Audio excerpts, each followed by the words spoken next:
your organization's ability in order to respond to those strengths and weaknesses as well. Based on that, you give the rating 1, 2, 3, and 4. 1 and 2 for your weaknesses, 3 and 4 for your strength.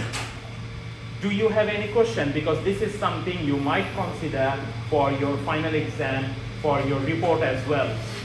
So I'm going to mark your script, I'm going to mark your assignment, I'm going to mark your final examination. So if I see you do silly mistake, not explaining the factors properly, definitely you will lose mark. And don't think I don't read, I read every single word when I examine script. Yes, go ahead. What's your name? Do you have any English name? Pardon? Magnolia.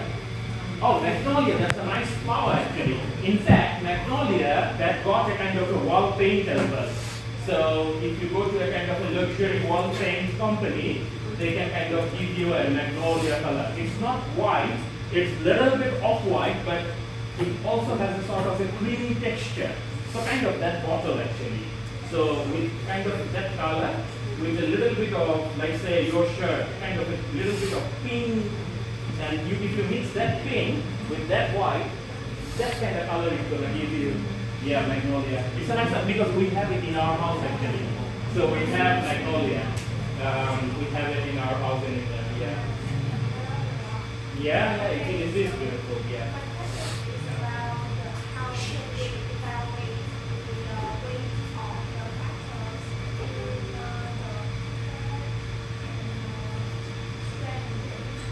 So,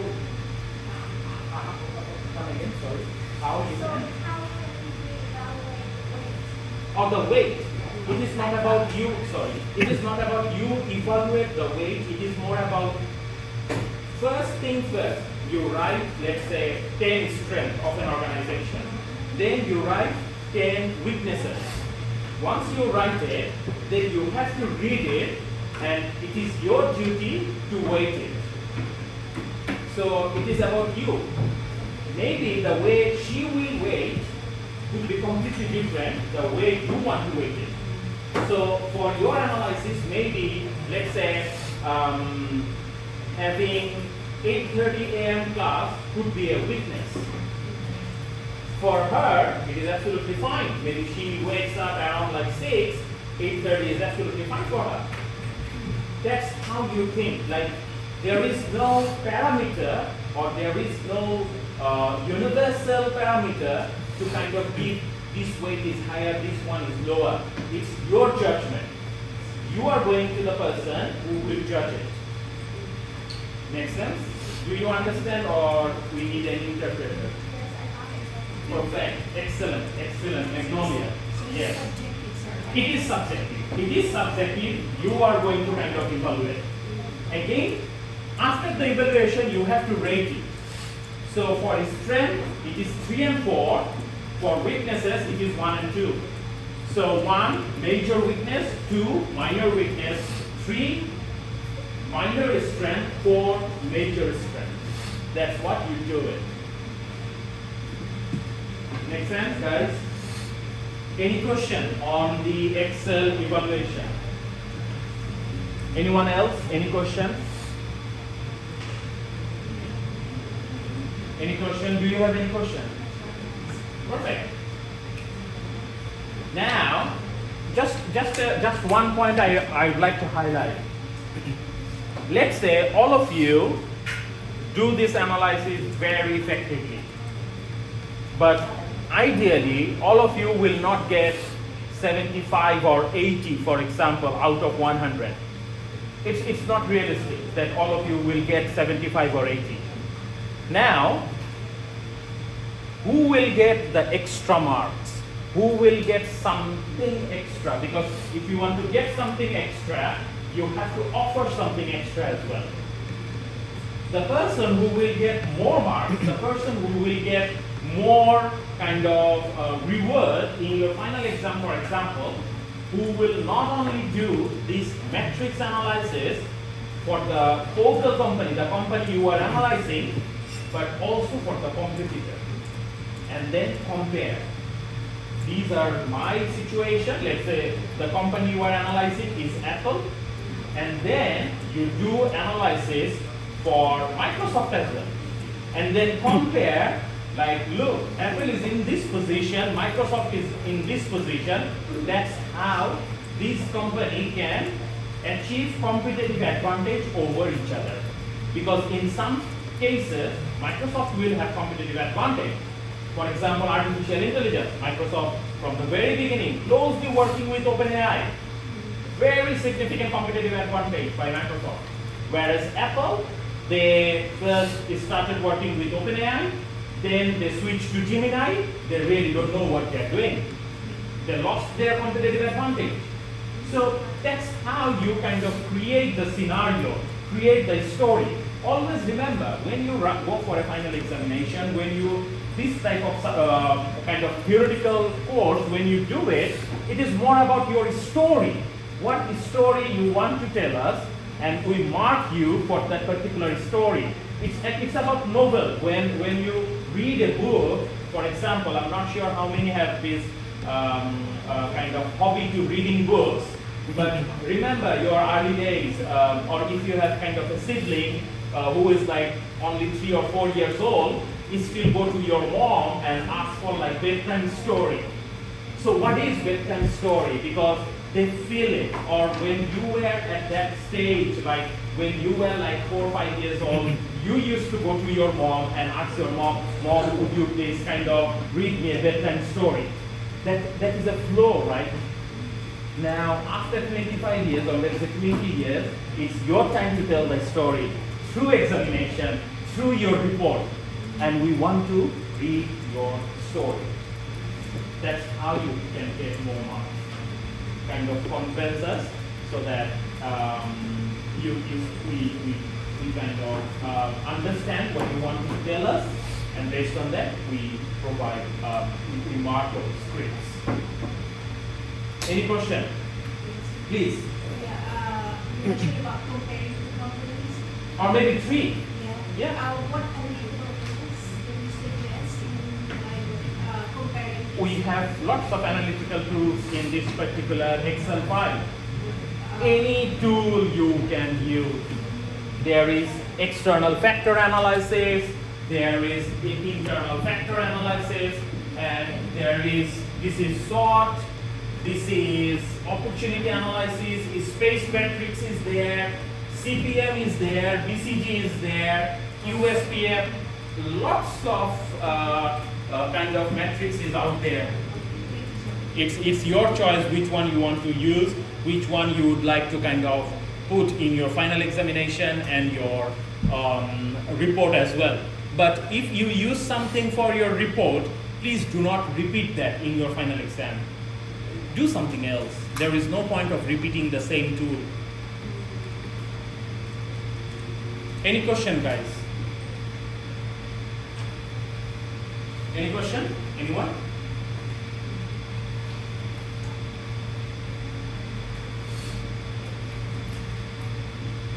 Any question, guys?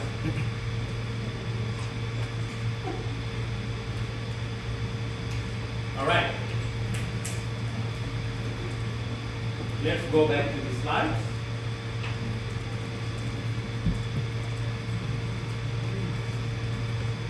So, if you, now this is something we already discussed, the SWOT. So that is your strength, weaknesses that we just discussed. Yesterday we talked about opportunity and threat as well. So that is overall a SWOT analysis. So you can do a SWOT analysis for your report and for the competitor. You can do it for your final exam as well. So this is something you can do. Now, this is again related to SWOT analysis, which is your strength and weaknesses, but we will start from the core competency before we kind of proceed further. So when you think about core competency, well, two words here. As a human being, you might have lots of capability. Someone who is really smart, someone really fast learner, someone can natively sort of speak English. So if I ask someone, let's say anyone would like to volunteer? Yeah, go ahead. Tell me, that's the most difficult thing. The moment you exchange eyes, immediately I will ask question. So, jokes apart. So tell me about 3 skills of your, like, I think I'm good at 1, 2, 3.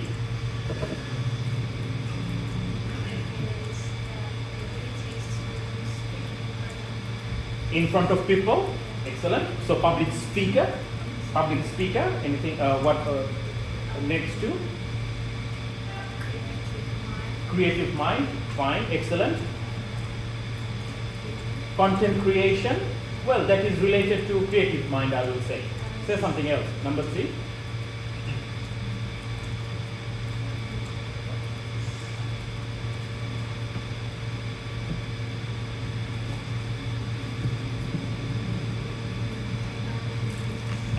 Adaptiveness, like you can fast learn technology or something. Now she mentioned 3 capabilities.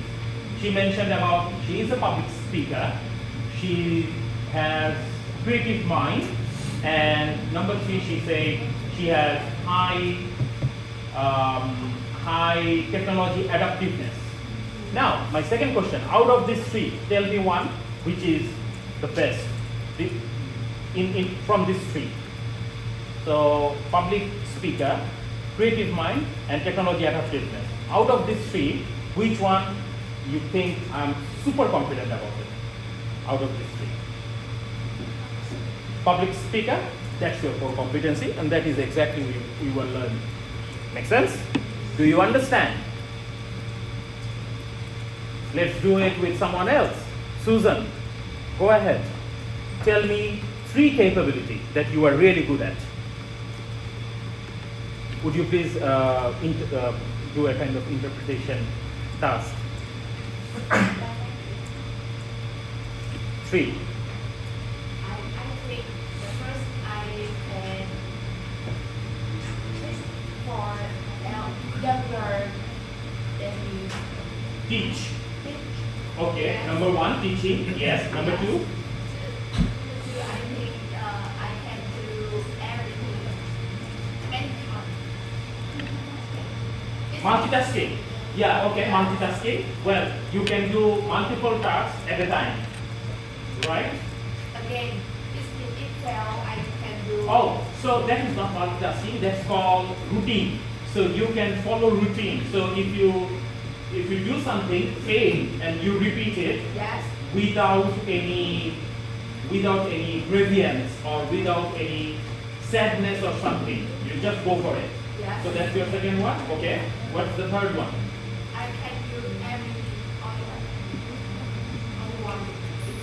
Alone. Oh, so you are you are kind of independent. Yes. So independently you can achieve something. Yes. Now, the second question, out of these 3, which one you do the best? Could you please? Out of these 3, which one she does the best? Independent. That is your core competency. Make sense? Anyone? Do you understand core competency? Any question on core competency? Anyone, any question? Please ask if you because these are the things you need to write, my dear. You have to write this in your exam. So if you can't write in your exam, that is the worst thing you can ever think of. Like, I mean, that will be more than enough to kind of fail this module. So please don't do that. I'm trying to explain we call it layman's word. Layman's word means in the most easiest way so that you don't forget. So that's what I'm trying. But at the same time, if you have any question, please feel free to ask. Now, once you understand the core competency, it is about how to develop a core competency. We will cover those slides as well, don't worry, because since we are talking about core competency, let's understand core competency first, and then yes, we will return to the slide that we just skipped. Now, how to develop core competency? You see, the development of core competency is the combination of resource and capability. So when you say, I'm a public speaker, one of the resource is about your voice. Whether you got a public speaking voice or not. Whether you have that boldness in your voice or not. Capability, how fluent you are. How continuously you can talk. Think about a singer. Anyone can sing, but do you really think anyone can sing outstandingly? Anyone can just touch your heart through their song? So when you are thinking about core competency, it is about the resource and capability. The combination of resource and capability will deliver your core competency. When you say you are independent, that's your core competency. It is about the resources. You are fearless. You don't fear. At the same time, so that's you are fearless. So that's your resource. At the same time, you have the strength to deliver something. That's your capability. And together, it delivers the core competency. Do you understand how to develop core competency? Any question? Girls, guys, any question? Any question? Right. So let's go back, and because these are the slides we need to kind of develop, understand. So if you look at the examples, like what are the examples of core competency? Like Tesla, what's their core competency? Maybe automotive, their Tesla car, the EV they're manufacturing. Their core competency. Netflix, their OTT platform, that's their core competency. The proprietary algorithm-based individual customer preference.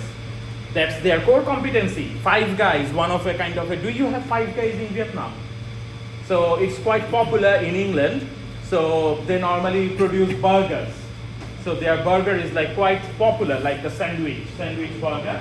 It's quite popular in UK. So one of the core competency offer highest quality ingredients, wide range of free toppings, simple menu.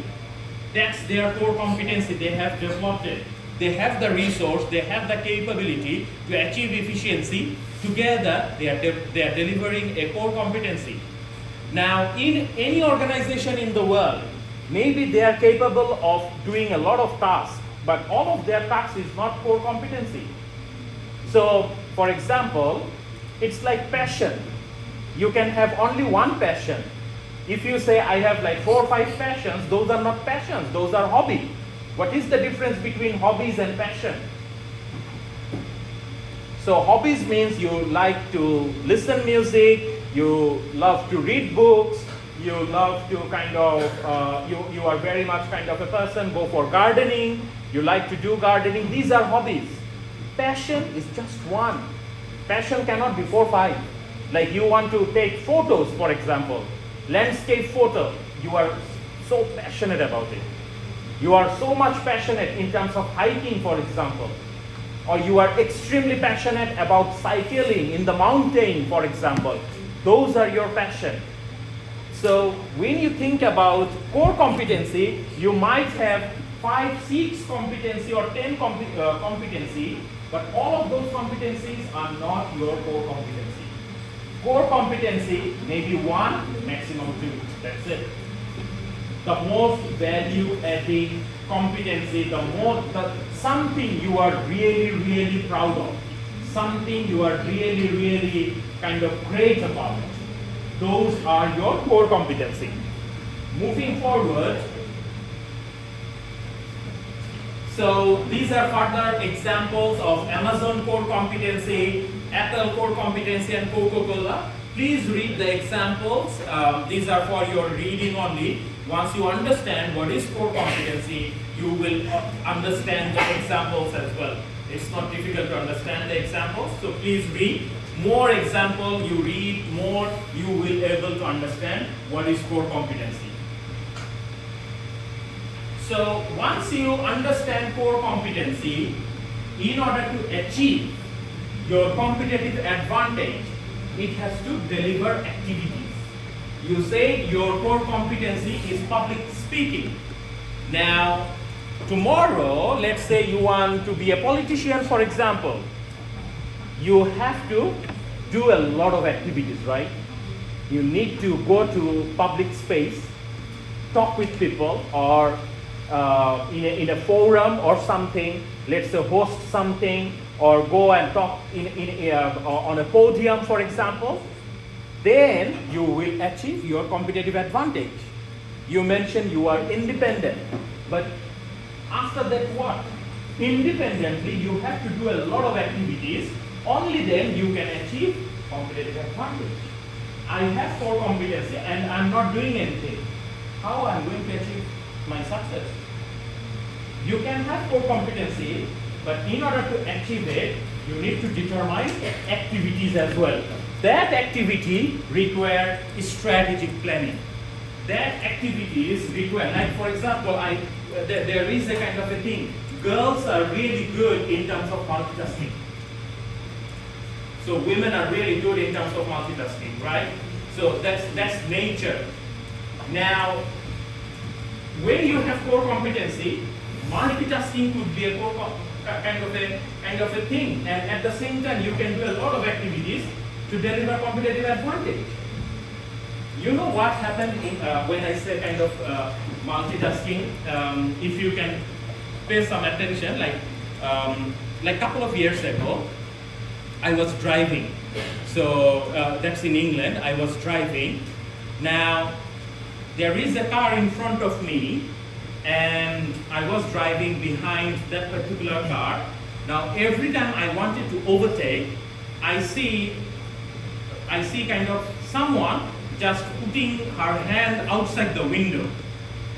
And then when someone put someone's hand outside the window, what you are going to think? Please don't overtake, right? So that's why, because in England it's a left hand side kind of a accelerator, left wheel driving rather than the right wheel. So on the left hand side, you know the steering, it's on the left side. It's on the right side. In Vietnam you have it on the left side, but in England we have it on the right side actually. So the moment I was trying to kind of overtake, that lady just putting her hand outside, and then I was kind of not overtaking. Again, I just came behind her. But at some point it was so annoying. It was so annoying, and then I tried to kind of overtake her, and then I realized what she was doing. She was driving the car with this hand, and on the other hand she had a kind of a nail polish, and she is kind of doing the nail polish, and then in order to kind of cool down the nail polish, she is putting the hand outside so that air can kind of cool down her hand. That level of multitasking she was doing.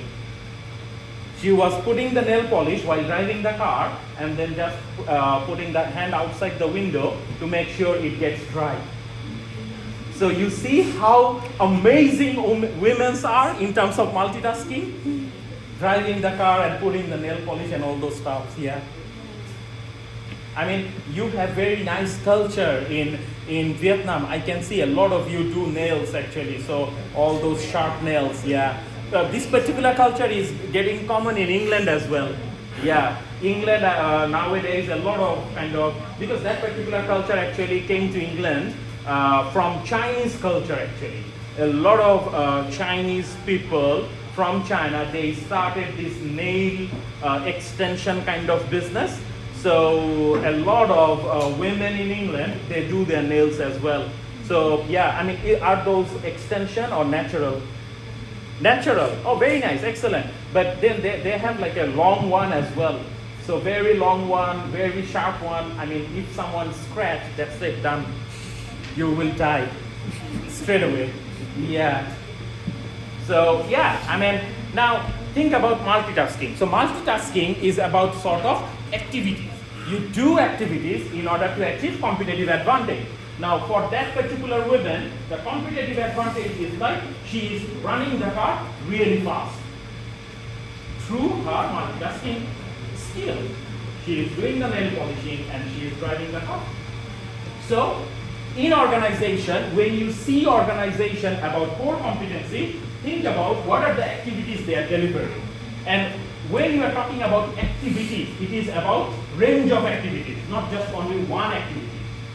So there is a difference between plural and singular. We are not talking about one single activity, we are talking about multiple activities. You use your core competency in order to deliver multiple activities to achieve the competitive advantage.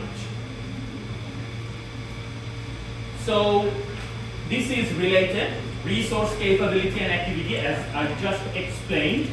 Now, once you understand the resource, capability and competitive advantage, now we need to understand about resource more in deeply. So what is resource? Of course, human, of course, resource. Yesterday we talked about it, tangible resource, intangible resource. Now it's time to learn about theory. Who proposed the theory explaining resource? Now, the resource-based view, that is the theory, was proposed by J. Barney in 1991. He published this paper in Journal of Management and explained resource. He mentioned firm need to develop valuable, rare, inimitable, non-substitutable resource and competency to achieve competitive advantage. That is the definition by J. Barney. Can you please go to Google and just search, not Google Scholar, just Google and search who is J. Barney. Just search J. Barney because at least you should know the face. Like this is the professor at Princeton University. He proposed resource-based view. J. Barney, J-A-Y space B-A-R-N-E-Y. J. Barney. So he proposed the theory. Go to Google. Yes, that's the guy. So this is the guy proposed resource-based view, and that name you see, Barney J. B. 1991. This is the person who proposed that theory, resource-based view in 1991. He mentioned firm need to develop valuable, rare, inimitable, non-substitutable resource and competency in order to achieve competitive advantage. Please remember the definition. And without J. Barney's work, we just simply cannot explain the role of resource. It is his foundational work, J. Barney's foundational work. Based on that, we can now understand resource in a very, very kind of a competitive way. We understand what is the role of resource, how it can deliver competitive advantage. So, J. Barney talked about resource, and this resource can be intangible, can be tangible. It can be something you just simply cannot see. But at the same time, resource can be something you can touch, you can see. Guys, I have a question. Please listen carefully. In today's date, let's say in 2026, can you tell me about a particular resource that is extremely rare?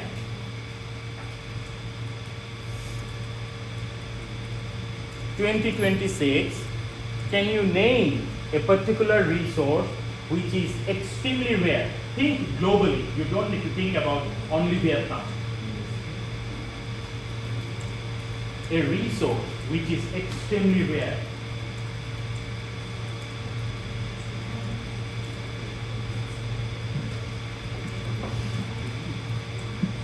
Anyone? Girls, guys, anyone? What? What? Come again? Okay, so in 2026, let's say today's date. Today is like 27th of May, right? 27th or 28th?